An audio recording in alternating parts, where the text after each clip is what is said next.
অপেক্ষা লিখেছেন হুমায়ুন আহমেদ। ৬ম পর্বে আপনাদের সাথে আমি আছি মোহাম্মদ আব্দুল কাদের রাকিব। জামিলুর রহমান সাহেবের বাড়িতেই আজ ভয়াবহ উত্তেজনা। তিনি অফিসে যাননি, বারান্দার বেতের চেয়ারে বসে আছেন, হাতে মোটা একটি দড়ি। তার সামনে টেবিলে চা দেওয়া হয়েছে, তিনি চা খাচ্ছেন না, চা ঠান্ডা হচ্ছে। আজ টোকন শোভন দুজন ভাইকে শাস্তি দেওয়া হবে। এই শাস্তির মাঝে মধ্যেই দেওয়া হয়। শাস্তির প্রক্রিয়া ভয়াবহ।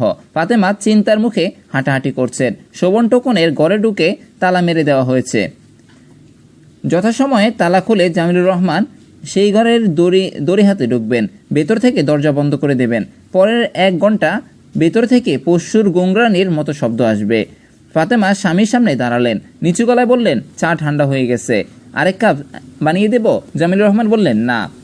ওরা কি করছে তোমার জানার দরকার নেই। ফাতেমা প্রায় ফিসফিস করে বললেন, ছেলে মানুষ। জামিলুর রহমান বললেন, 2 দিন পর এসএসসি পরীক্ষা দেবে, ছেলে মানুষ মোটেই না। দাড়ি গোপ উঠে গেছে, ছেলে মানুষ কি? তুমি তো সকালে চা খাওনি, চা বানিয়ে দিচ্ছি, চা খাও, তারপর যা ইচ্ছে করো। তুমি ভাবা তুমি তো শাসন করতেই পারো, আমার এই অনুরোধটা রাখো। জামিলুর রহমান বললেন, যাও চা আনো। ফাতেমাকে যত বোকা মনে হয় তত বোকা তিনি বোধ হয় না। চা বানানোর কথা বলে তিনি সময় নিচ্ছেন। যত সময় যাবে রাগ তত পড়বে। চা বানিয়ে সুপ্রভার হাতে দিয়ে পাঠাতে হবে। মানুষটা একমাত্র সুপ্রভার সঙ্গে সহজভাবে কথা বলে। সুপ্রভার হাত নেড়ে কী সব গল্প করে মানুষটা আগ্রহ নিয়ে শুনে। সুপ্রভাকে বলতে হবে মজার কোনো দীর্ঘ গল্প যে সে যেন শুরু করে। ফাতেমা নিজেই চা বানাতে গেলেন। অনেক দিন চুলার পাশে যান না, শরীর ক্রমেই ভারী হয়ে যাচ্ছে। আগুনের আঁচ আজকাল তার সহ্য হয় না, মাথা দপদপ করে। তালাবদ্ধ করে শোভন খাটে শোভন টোকন বসে আছে। শোভনকে মোটেই চিন্তিত মনে হচ্ছে না, তবে টোকন ভয় পেয়েছে। তার মধ্যে চটপটানি ভাব স্পষ্ট। সে বারবার ওই বদ্ধ দরজার দিকে তাকাচ্ছে। তাদের অপরাধ মোটামুটি গুরুতর। এই অপরাধে আগে কয়েকবার পড়েছে, ধরা পড়েনি। আজ সকালে ধরা পড়ে গেছে। ধরা পড়ার কোনো কারণ ছিল না। দুই ভাইয়ের হিসেবে সামান্য গন্ডগোল হয়ে গেছে। জামিলুর রহমান সকালবেলা বাথরুমে অনেকক্ষণ সময় কাটান। তিনি খবর কাগজ নিয়ে বাথরুমে ঢুকেন এবং কাগজ শেষ করে বের হন। খুব কম করে হলেও 15 মিনিট সময় লাগে। বাবার কোটের পকেট থেকে মানিব্যাগ বের করে কিছু টাকা সরানোর জন্যই এই সময়টা যথেষ্ট। তারা তাই করল, কিন্তু সামান্য গন্ডগোল হয়ে গেল। মানিব্যাগ থেকে টাকা বের করার সময় জামিলুর রহমান শোবার ঘরে ঢুকলেন। জামিলুর রহমান বললেন, তোরা আয় আমার সঙ্গে। তারা বাবার সঙ্গে গেল। এইখানে আরও একটা ভুল করা হলো। তারা দৌড়ে পালিয়ে যেতে পারত, পালিয়ে যাওয়া হলো না। জামিলুর রহমান 2 ছেলেকে ঘরে ঢুকিয়ে বাইরে থেকে তালা দিয়ে দিলেন। শোভনের পানির পিপাসা পেয়েছে। শাস্তি কখন শুরু হবে বলা যাচ্ছে না। পানি খেয়ে নিতে পারলে ভালো হতো। পিছনের দিকে জানালাটা খোলা, সেই জানালা দিয়ে এক জগ পানি যদি কেউ দিত। শোভন খাট থেকে জানালার পাশে এসে দাঁড়ালো। জানালায় লম্বা করে শিক বসানো, একটা শিক বাঁকানো, কোনো কঠিন কাজ না। শাবল দিয়ে 4 দিলেই শিক বাঁকবে। দারোয়ান ভাইয়ের ঘরের শাবল আছে।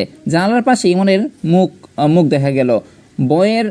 বয়ে তার মুখ সাদা হয়ে গেছে।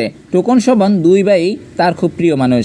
রাতে সে এই ঘরে তাদের সাথে ঘুমায়। তাদের ভয়াবহ শাস্তি কিছুক্ষণের মধ্যেই শুরু হবে ভাবতেই তার বুক শুকিয়ে আসছে।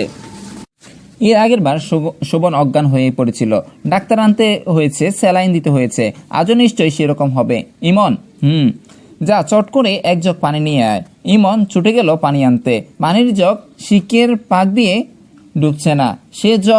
সে জগের বদলে 2টা পানির বোতল নিয়ে এলো। শোভন বলল, বাবা কি করছে রে? চা খাচ্ছেন, হাতে দড়ি আছে। তুই একটা কাজ কর, দারোয়ান ভাইয়ের ঘর থেকে শাবলটা নিয়ে আয়। শাবল দিয়ে শিকে 4 দিলেই শিক বাঁকিয়ে ফেলবি। আমরা পাগার পাও হয়ে যাব। পারবি না? পারবো। তাহলে দেরি করছিস কেন? ইমন শাবল আনতে ছুটে গেল। জানালার শিক বাঁকানোর কাজটা খুব সহজে হয়ে গেল। 2 ভাই মুহূর্তের মধ্যে উদাও হয়ে গেল। জামিলুর রহমান তালা খুলে কিছুক্ষণ চুপ করে থেকে শীতল গলায় বললেন, ইমন প্যাকাশ মুখে ঘরে ঢুকলো। জামিলুর রহমান বললেন, তুই কাঁপছিস কেন? তুই কি কিছু করেছিস? ওদের সাহায্য করেছিস? ইমন হাসিচোখ মাথা নাড়ল। কিভাবে সাহায্য করেছিস? শাবল এনে দিয়েছি। শার্ট খোল। ইমন শার্ট খুলল। বিছানায় উপর হয়ে থাক, আজ তোকে একটা শিক্ষা দেব। সারা জীবন কখনো অপরাধীকে সাহায্য করবি না। জামিল রহমান ভিতর থেকে দরজা বন্ধ করে দড়ি হাতে নিলেন। ইমন দাঁত কামড়ে পড়ে আছে। তার মনে হচ্ছে কিছুক্ষণের মধ্যে সে মারা যাবে। দরজা বন্ধ। ইচ্ছে থাকলেও কেউ তাকে বাঁচানোর জন্য আসবে না। প্রচণ্ড শারীরিক যন্ত্রণায় সময় কোনো প্রিয়জনকে ডাকতে ইচ্ছে করে। ইমন পিস করে ডাকছে, ছোট চাচা, ও ছোট চাচা। বাতাস কেড়ে দড়ি শাঁসার শব্দে নিচে নেমে এসেছে। এই শব্দে ইমনের ডাকাডাকির চাপা পড়ে যাচ্ছে। ইমন অজ্ঞান হয়ে যাবার আগ মুহূর্তে দেখলো জানালার শিক ধরে মিতু এসে দাঁড়িয়েছে। মিতু গোলাকার, মুখ লালচে হয়ে আছে। মিতু তীব্র স্বরে সারা বাড়ি কাঁপিয়ে চিৎকার করে বলল, বাবা বাবা, সারাক্ষণ কি ঘটেছে? ইমনের মনে নেই। সন্ধ্যাবেলায় পিরোজ এসে হতভম্ব, এমন অর্ধচেতন মতো পড়ে আছে। তার সারা গায়ে ব্যান্ডেজ, শরীরে জ্বর, ঠোঁট কেটে ফুলে উঠেছে। পিরোজ বলল, তোর কি হয়েছে? ইমন বলল, কিছু হয়নি। কিছু হয়নি মানে? কে তোকে মেরেছে? বড় মামা। তোর বড় মামা কি পাগল? এইভাবে কেউ কাউকে মারে? সে পেয়েছে কি? বাড়িতে জায়গা দিয়ে মাথা কিনে নিয়েছে নাকি? তোর এখানে থাকতে হবে না, তুই চল তো। কোথায় যাব? আমার সঙ্গে যাবি। আমার সঙ্গে মেসে থাকবি, মেসে থেকে পড়াশোনা করবি। তোকে আমি এই বাড়িতে রাখবো না। মা যেতে দেবে না। ছোট চাচা যেতে দেবে না মানে? অবশ্যই যেতে দেবে। আমি ভাবির সঙ্গে কথা বলবো। পিরোজ দোতলায় উঠে গেল। সুরাইয়া দোতলায় বারান্দায় ঢুকেই উপরে বসেছিলেন। তার হাতে একটা বই। বইটা ছিল স্বপ্নতথ্য, স্বপ্নের ব্যাখ্যা দেওয়া। স্বপ্নের ব্যাখ্যা পড়তে তার ভালো লাগে। পিরোজকে দেখে তিনি বই বন্ধ করলেন। তার চোখে ঈষৎ বিরক্তি দেখা গেল। ভাবি কেমন আছেন? ভালো। ইমনের কি অবস্থা আপনি দেখেছেন? দেখেছি, শুনেছি। অপরাধ করেছে, শাস্তি পেয়েছে। এভাবে কেউ কাউকে মারে? ভাইজানের রাগ বেশি। তিনি যা করেছেন ঠিকই করেছেন। শাসনের দরকার আছে, শুধু আদরেই কিছু হয় না। ভাবি, আমি তো ইমনকে এখানে রাখবো না। তুমি তাকে রাখার না রাখার কে? তুমি তাকে কোথায় নিয়ে রাখতে চাও? তোমার মেসে? খামাখা রাগ দেখিও না, খামাখা আদরও দেখিও না। ভাবি, আমি কোনো রাগ দেখাচ্ছি না। আমার মনটা খুব খারাপ হয়েছে। এইসব মন খারাপের কোনো দাম নেই। মাসে দু মাসে একবার আসবে, সাথে থাকবে সস্তার কিছু খেলনা। ক্ষণিকক্ষণ কাছলি করে চলে যাবে। এইসব আদরের মানে কি? ভাবি, আপনি আমার উপর কেন রাগ করছেন বুঝতে পারছি না। আমি রাগ করছি না তো। তোমার উপর রাগ করব কেন? পিরোজ হতাশ গলায় বললেন, ভাবি, আজ রাতটা আমি এই বাড়িতে থেকে যাব। ওর খুব জ্বর। ইমনের সঙ্গে ঘুমিয়ে থাকি। ওর পাশে কারো থাকা দরকার। সুরাইয়া স্বপ্নের তথ্য বই খুলতে খুলতে শুকনো গলায় বললেন, বাড়িতে আদর দেখানোর কোনো দরকার নেই। ওদের কপাল অনাদর লেখা। আমি চাই ওরা যেন অনাদরে মানুষ হয়। আপনি কি ইমনকে দেখেছেন? না। আপনার কি উচিত না ওর পাশে কিছুক্ষণের জন্য হলেও বসা? শোনো পিরোজ, আমার কি উচিত আর কি অনুচিত এই উপদেশ তুমি আমাকে দিতে এসো না।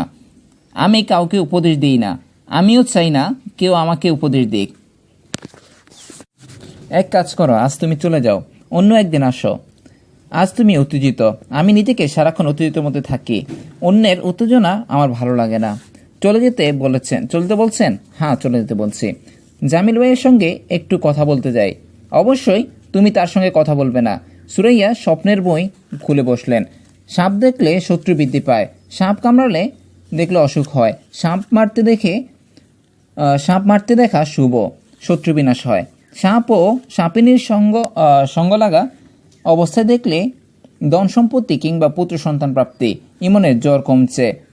দুপুরে 102 ছিল, এখন 100।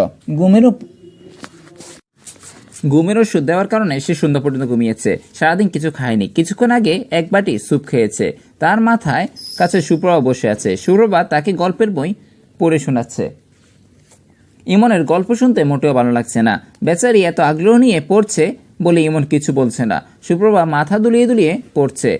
ইমনের মনে হলো তার বোনটা ওই তো কিছুদিন আগে হামাগুড়ি দিত, আজ এত বড় হয়ে গেছে, পাইকে গল্প পড়ে শোনাচ্ছে। কি আশ্চর্য! সুপ্রভা রিনরিনে গলায় পড়ছে। লালমোহন গাঙ্গুলি ওরফে জটায়ু চোখের সামনে থেকে বইটা সরিয়ে ফেলুদার দিকে ফিরে দেখলেন, ফিরে বললেন, রামমোহন রায়ের নাতি ছিল সেটা জানতেন?